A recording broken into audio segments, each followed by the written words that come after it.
Assalamualaikum warahmatullahi wabarakatuh.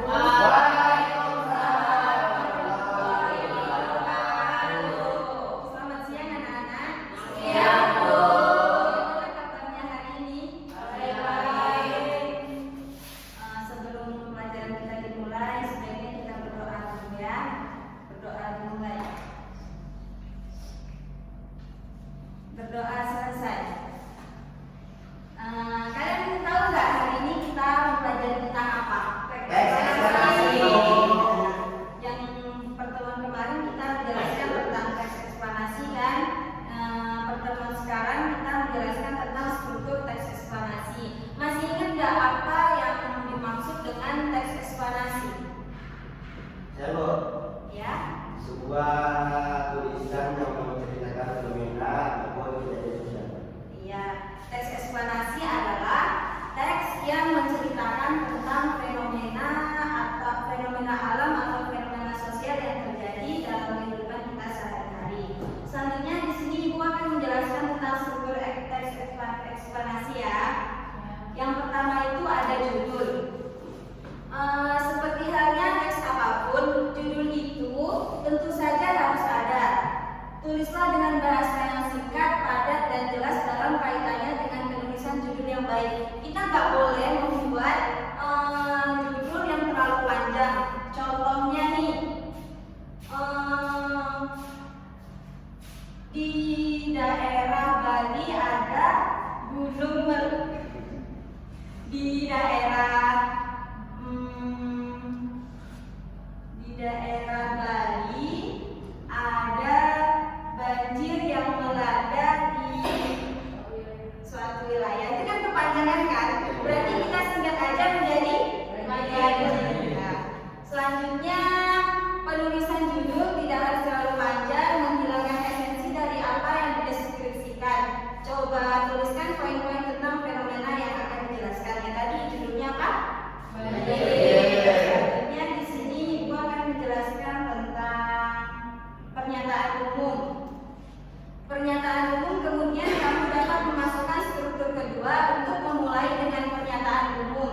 Untuk membuat pernyataan umum kamu dapat menuliskannya dengan informasi sederhana tentang fenomena tersebut. Misalnya, mulailah dengan menjelaskan mengapa ini terjadi atau mengapa ini hanya terjadi sekarang bukan kemarin atau di masa depan. Sambil Ibu tampilkan ya contohnya ya, biar kalian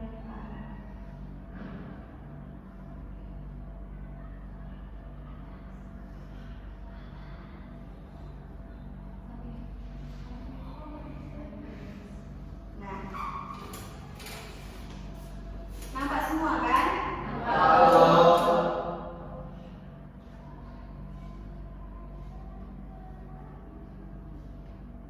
Judulnya apa di sini? Struktur teks eksplanasi itu kan yang pertama ada judul. Yaitu di sini berarti judulnya banjir. Struktur yang kedua tadi yang Ibu jelaskan ada pernyataan umum.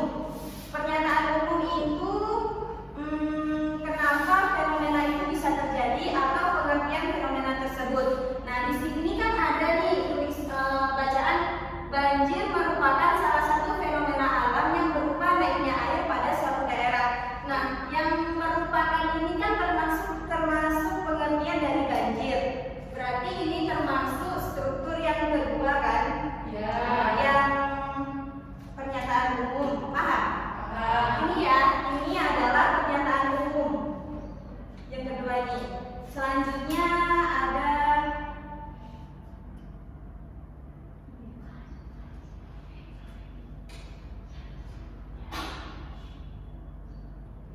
yang ketiga, strukturnya yaitu menjelaskan urutan sebab dan akibat. Inti dari cara menulisnya adalah penjelasan kausalitas. Disinilah penjelasan yang lebih jelas tentang proses dimulai. Bagaimana tahapan sebelum fenomena ini terjadi, selanjutnya apa dampaknya, dan penjelasan bagaimana menghadapi fenomena yang sama ketika terulang di masa depan.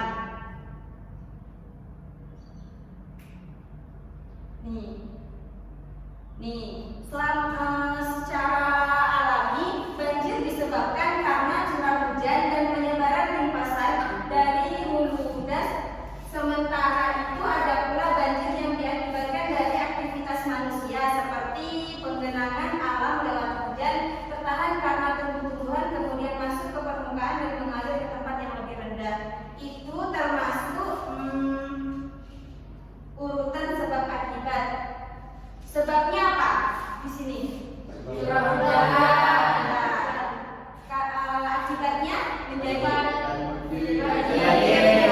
Contoh lain sebabnya kalian menebang hutan secara sembarangan, habis itu kalian tidak menanamnya kembali, itu yang membuat hutannya gundul banjir ya. Terus yang struktur yang terakhir yaitu tentang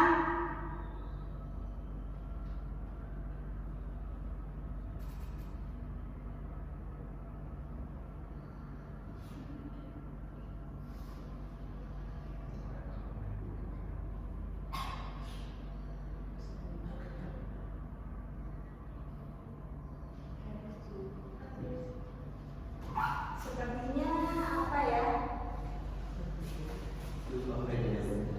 Ya udah ibu tulis di papan tulis saja ya. Yang struktur keempat itu interpretasi.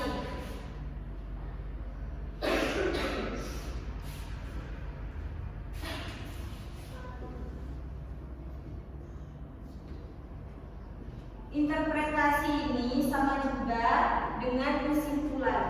Kesimpulan yang dimaksud dari teks eksplanasi yang tadi. Ya, teks eksplanasi yang judulnya banjir. Kita balik lagi ya. Contoh.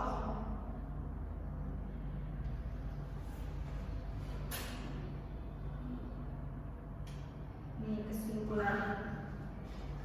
Kesimpulannya adalah bahwa proses banjir bisa dimulai secara alami dan karena campur tangan manusia. Yang campur tangan manusia tadi karena apa? Hal ini tak lepas dari habitat hidup manusia yang merupakan dataran banjir dan bisa berdampak negatif akibat fenomena ini. Bukan karena banjir yang mendatangi manusia, justru manusia tersebut yang mendatangi banjir. Nah, selanjutnya ini kita buat tugas di kelas ya sekarang ya.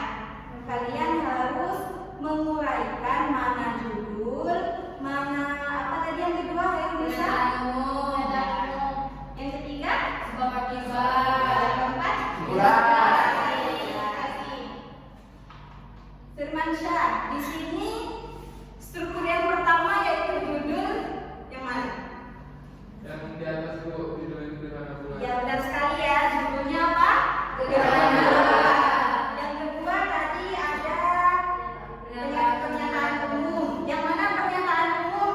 Dua pilihan. Gerhana bulan terjadi saat sebagian atau keseluruhan menampak bulan tertutup oleh bayangan bumi. Ya, karena pernyataan umum itu berisi tentang kenapa gerhana bulan itu bisa terjadi, kan? Selanjutnya menjelaskan tentang urutan sebab akibat. Siapa yang bisa menjawab sebab akibat di judul ini? Kamu Apa? boleh sebenarnya. Kenapa? Sebenarnya sebagai alhamdulillah sekali bulan masih dapat lihat. Ini dikarenakan adanya sinar matahari yang dibelokkan ke arah bulan oleh atmosfer bumi itu, Bu. Ya, benar sekali. Selanjutnya yang terakhir, strukturnya ada kesimpulan. Siapa yang mau membacakan kesimpulan di teks eksplanasi ini? Udah, Bu. Ayo, Una. Kesimpulannya adalah ketika bayangan bumi menutupi sebagian atau seluruh peluang bulan, maka pada saat itulah akan terjadi gerhana bulan. Nah, terutama ketika bumi menempati posisi di antara matahari dan bulan dan berada pada satu garis lurus yang sama. Itu kemudian membuat sinar matahari tidak dapat mencapai bulan karena dihalangi oleh posisi bumi saat itu. Ya, benar sekali. Berarti kalian sudah paham kan? Berarti struktur teks eksplanasi ada berapa? Oke. Kalau